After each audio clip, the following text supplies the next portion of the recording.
దేవుని నామానికి మహిమ కలుగును గాక. దేవుని మహాకృపలో మరలా మనం కలిసి Jesus Bible college Snehabdi theological open university క్లాసెస్లో దేవుని యొక్క వాక్యాన్ని ధ్యానించడానికి ప్రభుల వారిచ్చిన ఈ సమయాన్ని బట్టి ఆయనకి స్తుతుల వందనాలు చెల్లిస్తూ ఉన్నాను. సబ్స్క్రైబర్స్ చాలామంది వీడియోస్ చూడటం లేదు, గమనించండి. ఈ వీడియోస్ మీకు చాలా ప్రయోజనకరంగా ఉంటాయి. వీటిని మీరు చూసి అనేక విషయాలు నేర్చుకోవాలని ఆశపడుతూ ఈ వీడియోస్ నేను మీకు చేస్తున్నాను, గమనించండి.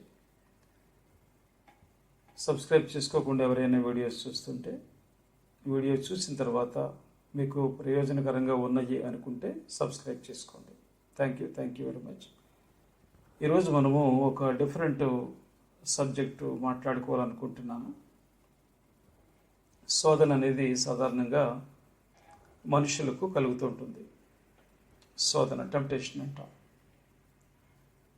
కానీ మనుషులు దేవునికి కూడా శోధన కలిగిస్తూ ఉంటారు.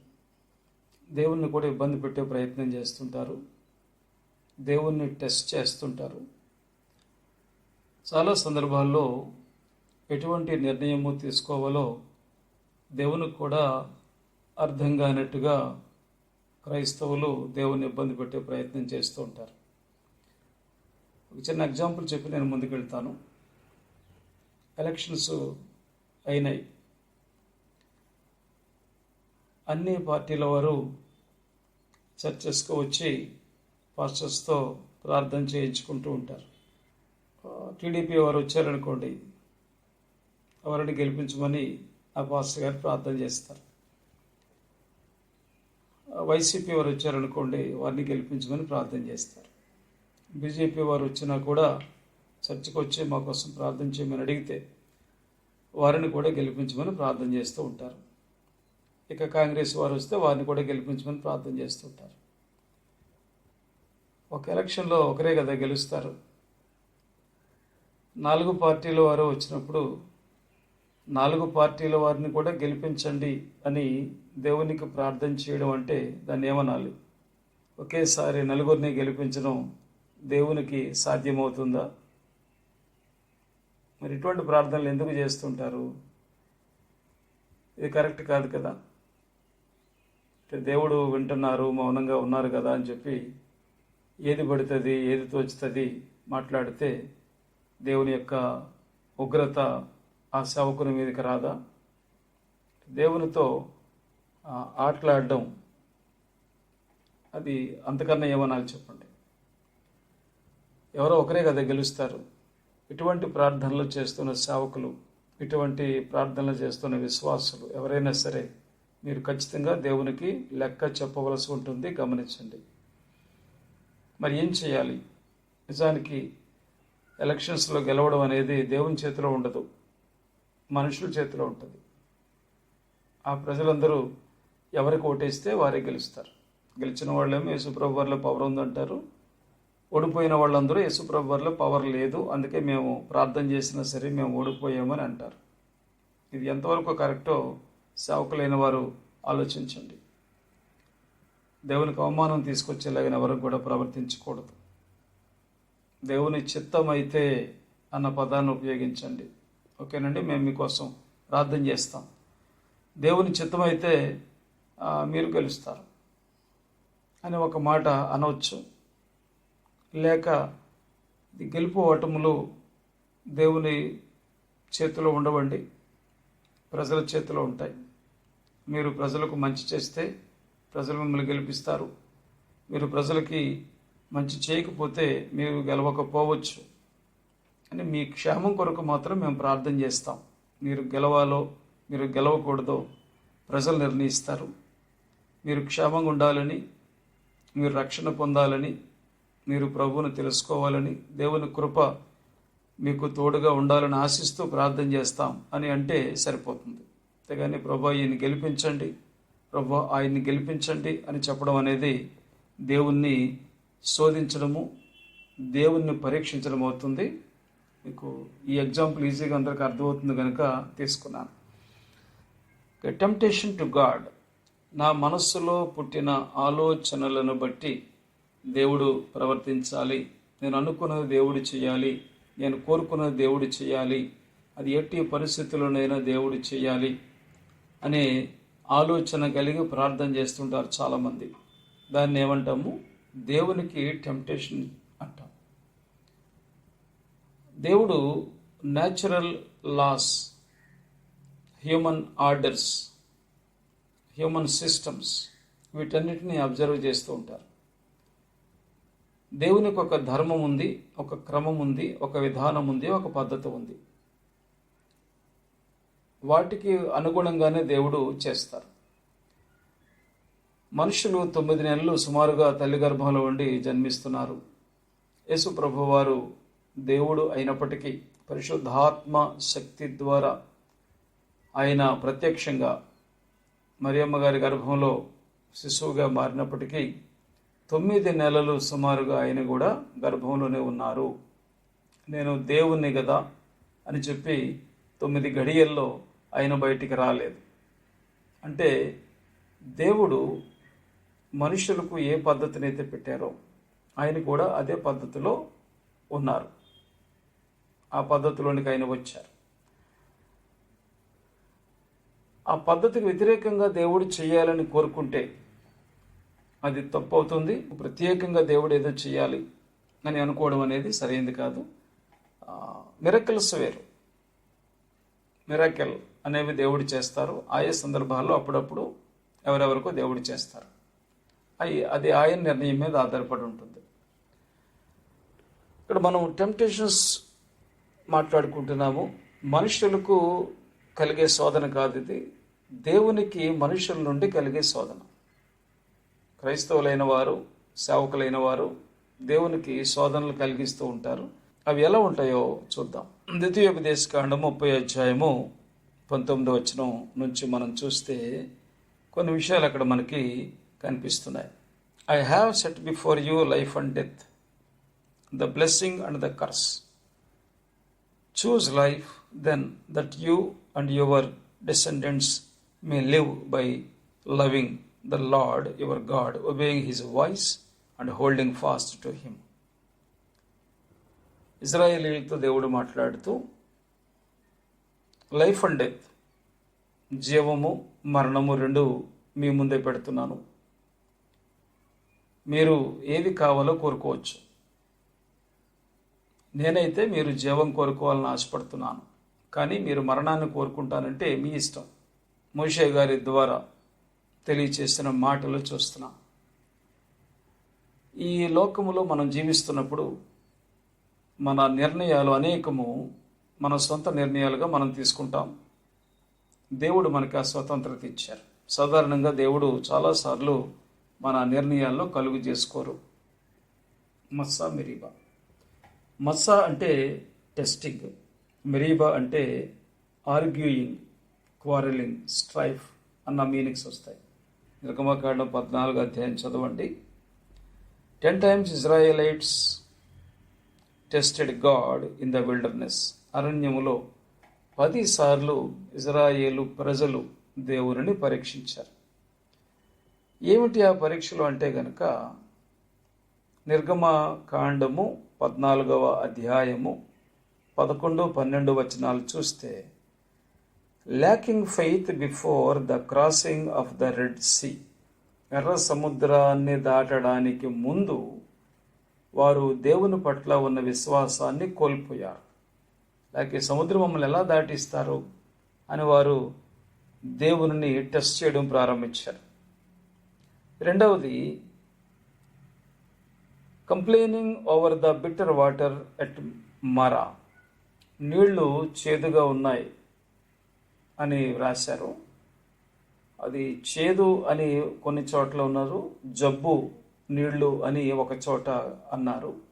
అంటే అక్కడ చేదు జబ్బ అనేది మనకి క్లియర్గా తెలియదు, కానీ ఇక్కడ ఏమిటంటే నీళ్లు త్రాగడానికి బాగలేవు. మరి నీళ్లు చేదు నీళ్ళు అయితే, లేకపోతే తాగడానికి పనికిరాని నీళ్ళు అయితే ఎలాగున వాళ్ళు తాగుతారు? అది తప్పు ఎలా అవుతుంది? అది మనం ఆలోచించినప్పుడు కరెక్ట్ అని అనిపిస్తుంది, కానీ నేను అనుకునేది ఏమిటంటే, ఓకే నీళ్ళు ఇక్కడ బాగలేవు, ఆ నీటిని వాళ్ళు మంచినీళ్ళుగా చేసుకుని త్రాగే అవకాశం ఉంది. చూడండి, కొన్నిసార్లు మనకు నీళ్లు బాగోవు, వాటిని మంచినీళ్ళు అంటే మరిగించి చల్లార్చి నీళ్లు త్రాగినప్పుడు ఆ నీళ్లు మనకు ఉపయోగపడతాయి. అందులో ఉన్న దోషం క్లియర్ అయిపోతుంది. ఈ వర్షాకాలంలో కాలువల్లో నీరు ప్రవహిస్తున్నప్పుడు నీరంతా చాలా బురదగా ఉంటుంది, తాగడానికి పనికిరాదు.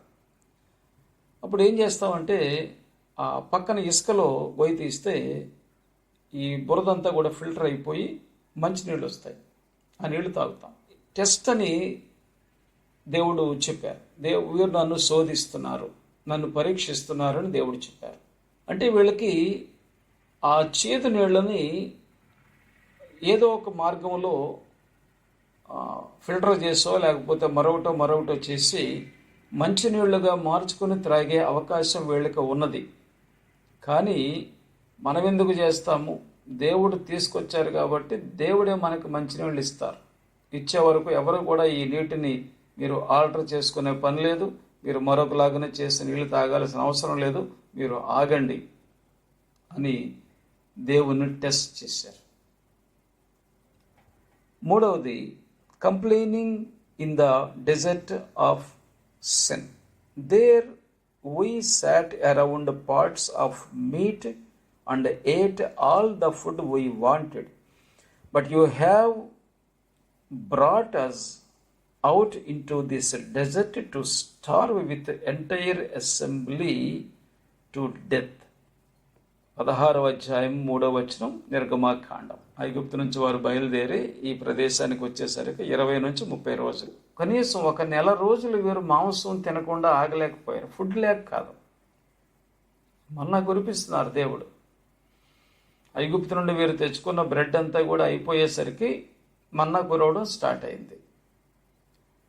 కానీ వీళ్ళు ఏంటంటే నాన్ వెజ్ కొరకు ఏడుస్తున్నారు. మాకు నాన్ వెజ్ లేదు, మన్నా మాకు ఇక ఫుడ్ లేదు అనేది కాదు. వీళ్ళకి నాన్ వెజ్ ఫుడ్ లేదు. ఎవరికైనా కోపం వస్తుంది, ఎవరి కోసం ఇస్తారు? సుమారు 250 సంవత్సరాల పాటు వారు మని కోరుతూ ప్రార్థనలు చేసి తీరా దేవుడు విడిపించిన తర్వాత అదేదో దేవునికి అవసరం కాబట్టి మమ్మల్ని దేవుడు విడిపించారు అంటే అబ్రహాము, ఇస్సాకు, యాకోబులకు దేవుడిచ్చిన మాటను బట్టి మమ్మల్ని విడిపించారు అంతే తప్ప మేము చేసిన ప్రార్థనలు కాదు. అబ్రహాం, ఇస్సాకు, యాకోబులకు మాట ఇచ్చారు గనుక మమ్మల్ని విడిపించారు కాబట్టి మాకు ఏ ఇబ్బంది లేకుండా మమ్మల్ని దేవుడు కనాను తీసుకొని వెళ్ళాలి. అది దేవుని job, it is the job, అది దేవుని బాధ్యత అని దేవుని డిమాండ్ చేసే పరిస్థితుల్లోనికి వీరు వెళ్ళారు. ఉడుకుతుండగానే వేడివేడిగా మేము తిన్నాం, అంత హ్యాపీగా అక్కడ మేము ఉండేవాళ్ళమి, మాకేంటి కర్మ, మమ్మల్ని ఎందుకు తీసుకొచ్చి తిప్పలు పెడుతున్నారు మాకు అని చెప్పి దేవుడి మీద, మోషే మీద, అహరోను మీద వీరు తిరుగుబాటు చేస్తున్నారు. ఇప్పుడు ఈ అరణ్యంలో దేవుడు మాకు నాన్ వెజ్ పెట్టగలరా, పెడతారో పెట్టరో చూద్దాం, ఆ దేవుని సంగతి ఏంటో తేల్చేద్దాం అన్నట్లుగా వీళ్ళ ప్రవర్తన మనకు కనిపిస్తుంది. తర్వాత collecting more manna then they were supposed to. Then Moses said to them, no one is to kept any of it until morning. However, some of them paid no attention to Moses. They kept part of it until morning, but it was full of maggots and began to smell. మోషే గారు చెప్పారు, ఏ రోజు మన్నా ఆ రోజు మీకు వస్తుంది. శుక్రవారం నాడు 2 రోజులకు సరిపడ్డ మన్నా మీకు కురుస్తుంది కనుక సబ్బాతుకు ముందు రోజు మాత్రమే మీరు 2 పోర్షన్స్ 2 రోజులు సరిపడా మన్నా మీరు తీసుకోండి. మిగిలిన రోజుల్లో ఏ రోజు మన్నా ఆ రోజే మీరు తీసుకోండి, రేపటికి ఉంచొద్దు, రేపు మళ్ళీ మన్నా మీకు కురుస్తుంది అని మోషే గారు చెప్తే వీళ్ళు ఏం చేసి, రేపు కురుస్తుందో లేదో ఎవరికి తెలుసు అని చెప్పి రేపటికి కొంత దాచుకుని, ఎక్స్ట్రా తీసుకుని రేపటికి కొంత దాచుకున్నారు. ఉదయానికి అది మొత్తం కుళ్ళిపోయింది, పురుగు పట్టేసింది. దానికి దేవుని మోషే మీద మళ్ళీ కంప్లైంట్ చేశారు, మేము కష్టపడి దాచుకుంటే అది పురుగు అయిపోయింది, అంటే మేము దాచుకున్నాము ఎందుకైనా మంచిదని, కానీ మోషే గారు, మీరు మేము దాచుకుంటే పాడైపోద్దని మీరు శపించేశారు కనుక అది పురుగు పట్టింది. అంటే ఎంత విచిత్రంగా ఉంటుందంటే, మన్నా కుళ్ళిపోవడానికి లేక కంపు కొట్టడానికి లేక పురుగు పట్టడానికి కారణము మోషే గారి మాటలు అని తేల్చారు వీళ్ళు. అంటే ఎంత విచిత్రంగా మనుషుల ఆలోచనలు ఉంటాయి గమనించండి. మోషే గారి మీద, దేవుని మీద వారు వద్దన్నది వాళ్ళు చేశారు, కానీ దానికి మళ్ళా దేవుణ్ణి, మోషే గారినే తప్పుపడుతున్నారు. ముందేమో రేపటికి ఉంచుకోకండి, రేపు మళ్ళీ వస్తుంది అంటే ఆ మాట వినకుండా రేపటికి దాచుకున్నారు, అది కూలిపోయింది. దానికి మళ్ళీ దేవుని మీదన, మోషే మీదన నేరం మోపారు. ఇక్కడ ఏం జరిగింది? సబ్బాతు రోజు మన్నా కురవదు, సబ్బాతులో ఉపవాసం ఉండమని దేవుడు చెప్పలేదు. అది ఉపవాసం అనుకుంటున్నారు కొంతమంది. విశ్రాంతి దినాన్ని ఉపవాసం ఉండాలని దేవుడు చెప్పారు. దేవుడు ఎప్పుడూ ఉపవాసం ఉండమని ఎవరికి చెప్పలేదు. మీరు ఉండాలనుకుంటే ఉండండి అన్నారు తప్ప మీరు ఉపవాసం ఉండండి అని దేవుడు ఎప్పుడూ చెప్పలేదు. సబ్బాతు రోజు ఏం చేశారంటే, ముందు రోజే మీకు 2 రోజులకు కావలసింది మన్నా కురుస్తుంది, 2 రోజులకు కావలసింది మీరు తీసుకుని, ఒకరోజు ఈరోజు తినాల్సిందంత ఈరోజు తినండి, రేపటికి మీరు దాచుకోండి, రేపటికి ఉంటుంది. అంటే లేదు మొన్న అలాగే చేసాం, మొన్న దాచితే మొత్తం అది పురుగు పట్టేసింది, కంపు కొట్టేసింది, కాబట్టి సబ్బాతు రోజుకి మేము దాయిస్తే మళ్ళీ అది కంపు కొట్టేస్తుంది కనుక మేము దాయము అని చెప్పి వాళ్ళు ఏం చేశారు? సబ్బాతు అంటే శనివారం కదా, శుక్రవారం నాడు ఫుల్గా తినేసి మిగిలింది ఏమైనా ఉంటే పక్కన పడేశారు. సబ్బాతు రోజు మన్నా కురవలేదు. మళ్ళీ దీనికి మోషే గారి మీద, దేవుని మీద మళ్ళీ వీళ్ళు కంప్లైంట్ మొదలుపెట్టారు. మోషే గారు ఏం చెప్పారు? సబ్బాతు రోజు మన్నా కురవదు కనుక ముందు రోజే కురిసింది మీరు ఉంచుకోండి. వీళ్ళు ఏమంటున్నారు? మొన్న అలాగ ఉంచాం కదా, పురుగు పట్టేసింది అంటున్నారు. మొన్న పురుగు పడుతుంది కానీ ఈ రోజు పట్టదు. అది అర్థం చేసుకునే అంత బుద్ధి కుశలత వీళ్ళకి లేదు. అరణ్యంలో ప్రయాణం చేస్తున్నారు. మరి వీళ్ళు రేపటికి వాటర్ మాకు కావాలి కదా, ఒకవేళ రేపు వాటర్ ఉండొచ్చు ఉండకపోవచ్చు అని చెప్పి వాళ్ళు కావలసిన వాటరు వాళ్ళ పాట్స్లోనూ దానిలో పెట్టుకోవాలి కదా, వీళ్ళకి ట్రాన్స్పోర్ట్ ఉంది కదా. కానీ వీళ్ళు ఏం చేశారు? మేము పట్టుకెళ్ళాం, మాకేంటి అవసరం, మాకు ఇస్తారంతే, ఇవ్వాలి అని అక్కడ రెఫ్యూదీంలో అక్కడ నీళ్లు కోసం మళ్ళీ దేవుణ్ణి పరీక్షించాలి. మనం 17 అధ్యాయం 2-3 వచనాల్లో నిర్గమకాండంలో ఇవి చూడొచ్చు.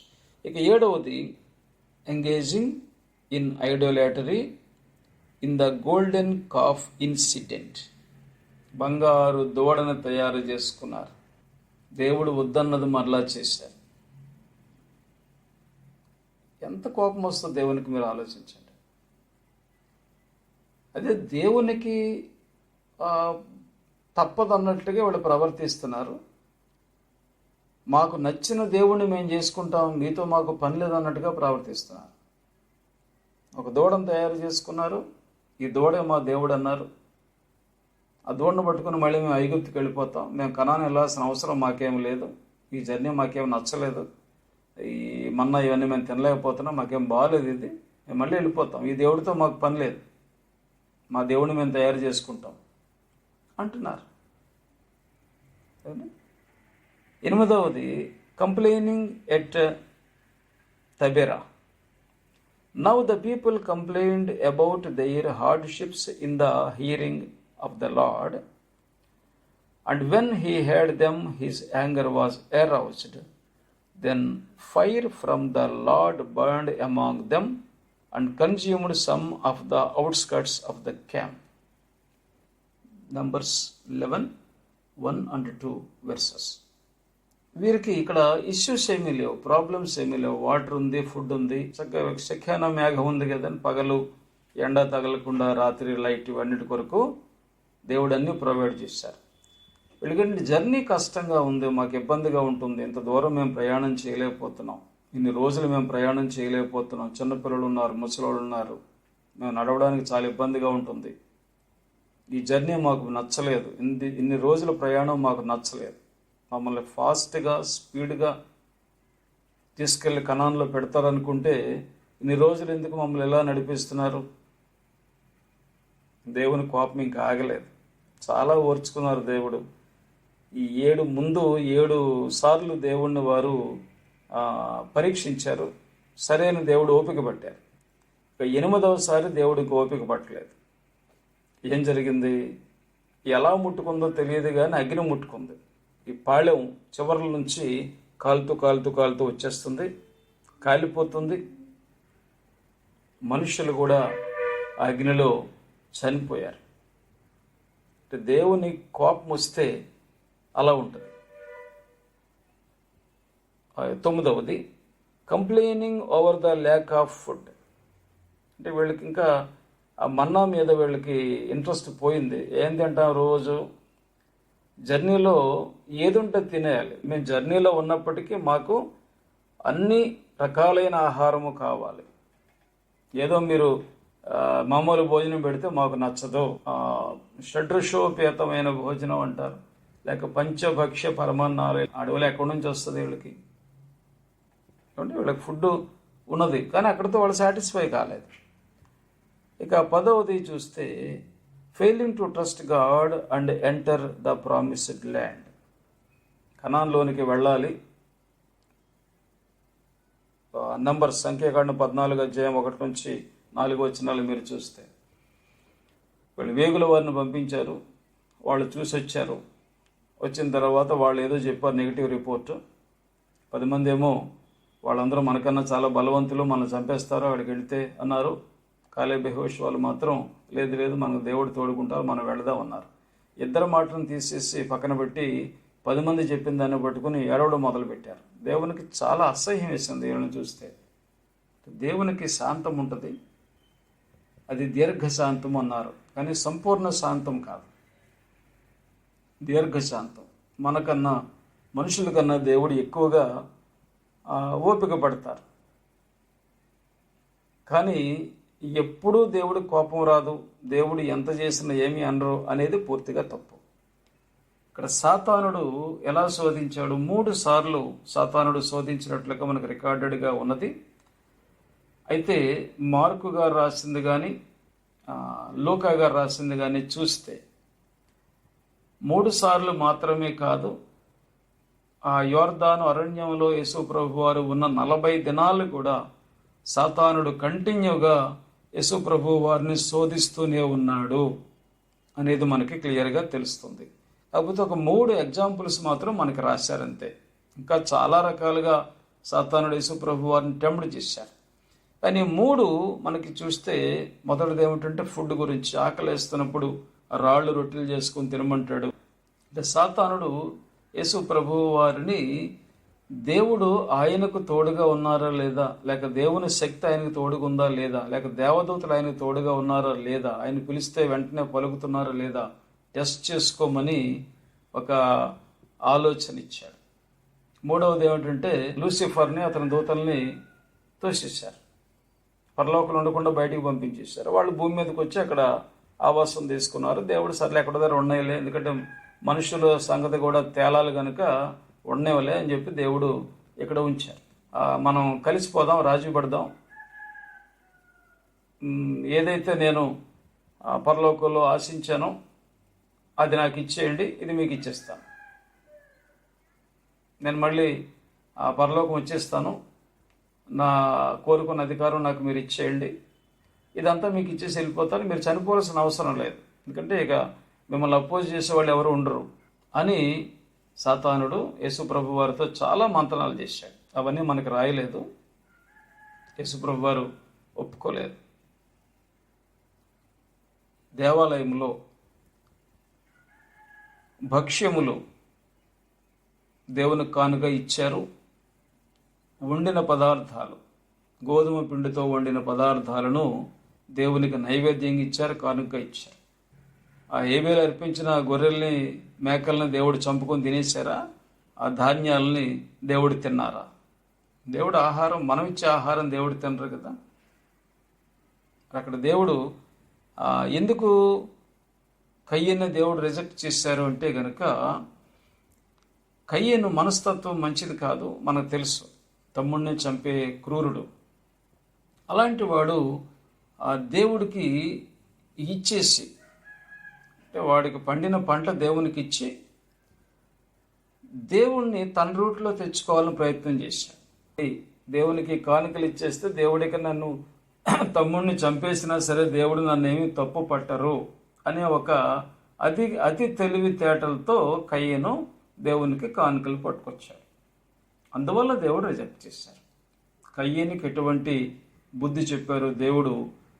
ఇటువంటి వారికి కూడా, అంటే ధనం ఇచ్చి, కానుకలు ఇచ్చి, వెండి బంగారాలు ఇచ్చి, ఇతరమైనవి దేవునికి ఇచ్చి దేవుణ్ణి తన రూట్లోకి తెచ్చుకోవచ్చు అనుకునే వాళ్ళందరికీ కయ్యనికి ఎలా అయితే బుద్ధి చెప్పారో వీళ్ళకు కూడా దేవుడు అలాగే బుద్ధి చెప్తారు.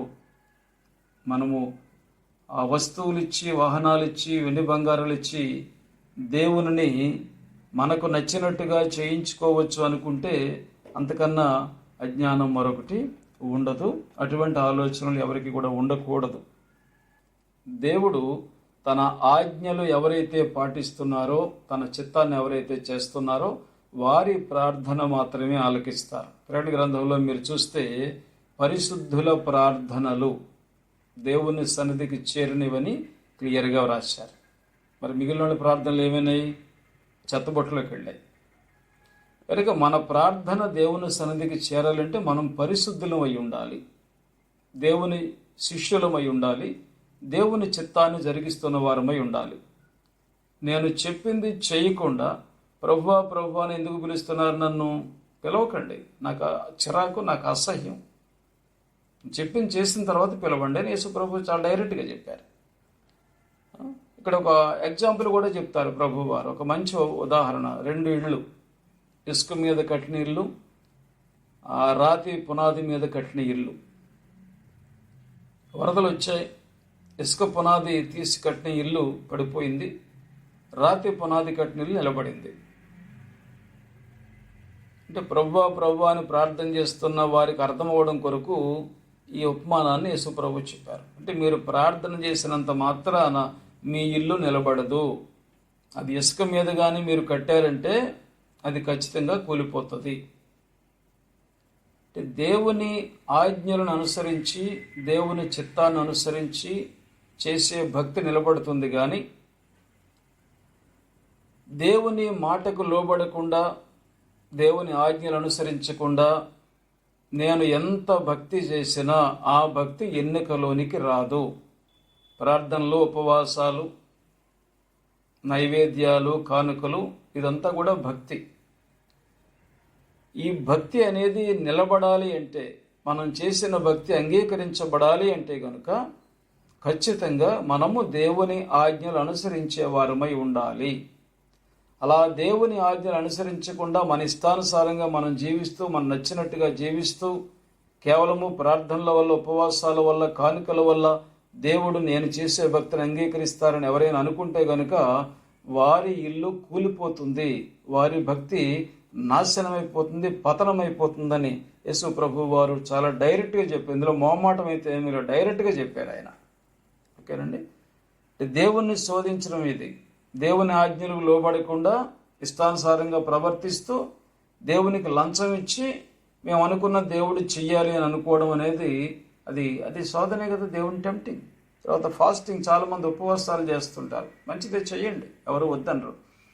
కానీ ఉపవాసం చేస్తూ, ఉపవాస ప్రార్థనలు చేస్తూ మేము అనుకున్న దేవుడు చెయ్యాలి, దేవుని చిత్తంలో లేకపోతే జరగదు. కానీ దేవుని చిత్తంలో లేకపోయినా సరే మేము ఉపవాసం ఉంటే మాకు అది జరిగిపోతుందని ఎవరైనా అనుకుంటే అది ప్రార్థన అని అనిపించుకోదు, కానీ దేవుణ్ణి శోధించడమే అవుతుంది. కనుక దేవుణ్ణి శోధించడానికి అనేక మంది ఉపవాసాన్ని ఒక ఆయుధంగా చేసుకోవడం నేను గమనిస్తున్నాను, మీరు కూడా గమనిస్తూ ఉంటారు. దావీదు గారి ఎగ్జాంపుల్ మనం తీసుకుందాం.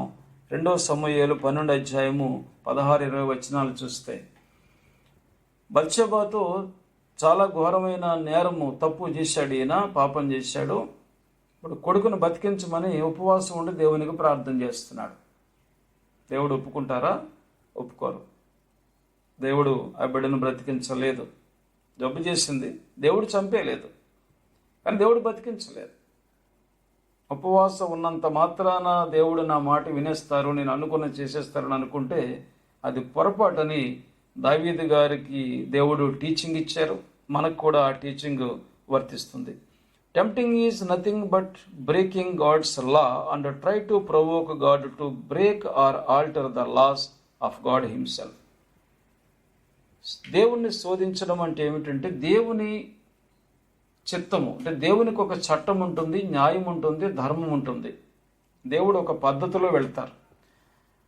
మనకి అవసరం అని ఆ పద్ధతులు దాటి దేవుణ్ణి చెయ్యమని చెప్పడం అనేది దేవుణ్ణి శోధించడం. అంటే దేవుడు చెయ్యకూడని పని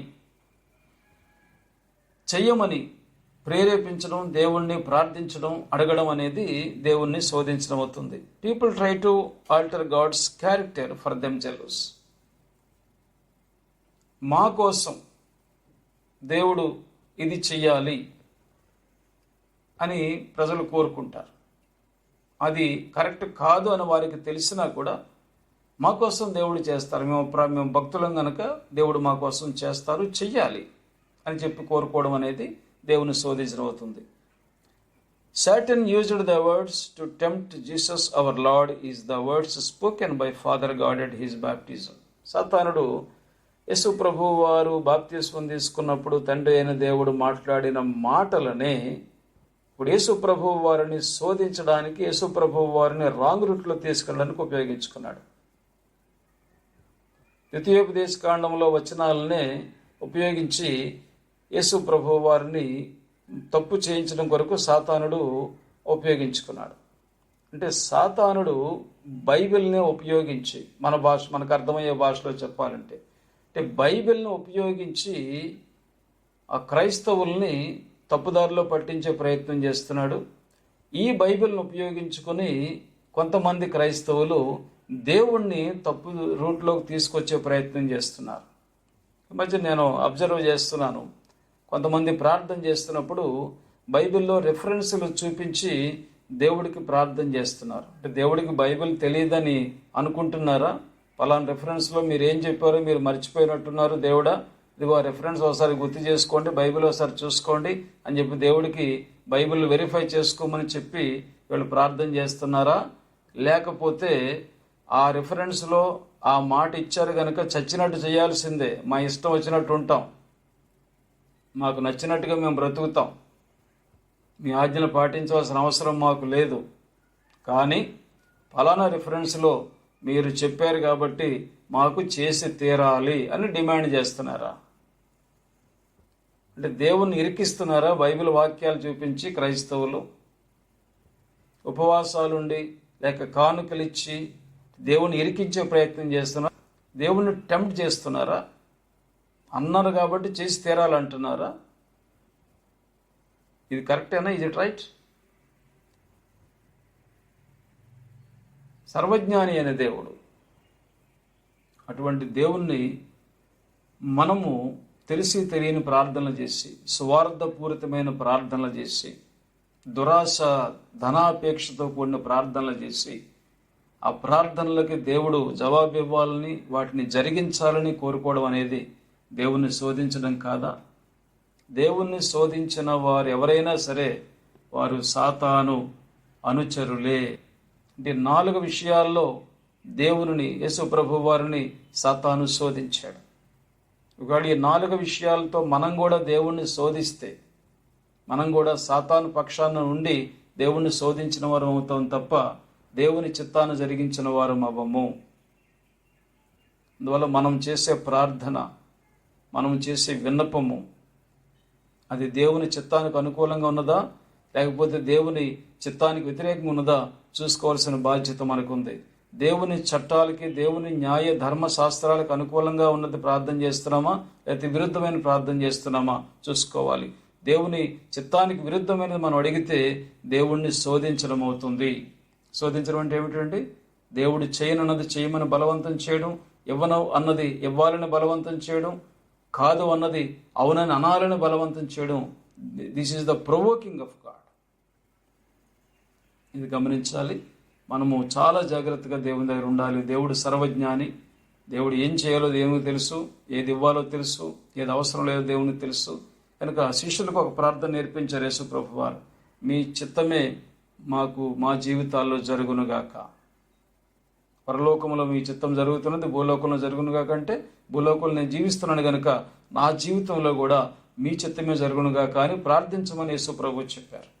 అలా కాకుండా ఇతరమైన ప్రార్థనలు ఏమి చేసి దేవుని ఎలా అయినా సరే మన దారిలోకి తెచ్చుకోవాలని ప్రయత్నం చేస్తే అది దేవుని శోధించడం అవుతుంది. మనం ఎవరం కూడా దేవుని శోధించి సాతాను పక్షాన చేరిన వారముగా, సాతాను అనుచరులుగా మనం దేవుని దగ్గర చెడు పేరు తెచ్చుకోకుండా మనం జ్ఞానంతో, దైవ జ్ఞానాన్ని కలిగి, దేవుని చిత్తం ఎరిగి, దేవుని ఆజ్ఞలు ఎరిగి, దేవుని ప్రణాళిక ఎరిగి, దేవునికి ఏది ఇష్టమో ఆ ప్రార్థన చేసి ఆ ప్రార్థనలో మనము దేవుని సంతోషపరిచి దేవుడు మనకిచ్చే ఆ కృపను పొందుకొని హాయిగా సంతోషంగా ఈ లోకంలో జీవించాలని కోరుతూ ఈ క్లాస్ ఇక్కడితో ముగిస్తున్నాను. దేవుని మహిమ కలుగును గాక. Amen. Thank you very much. May God bless all of us. Amen.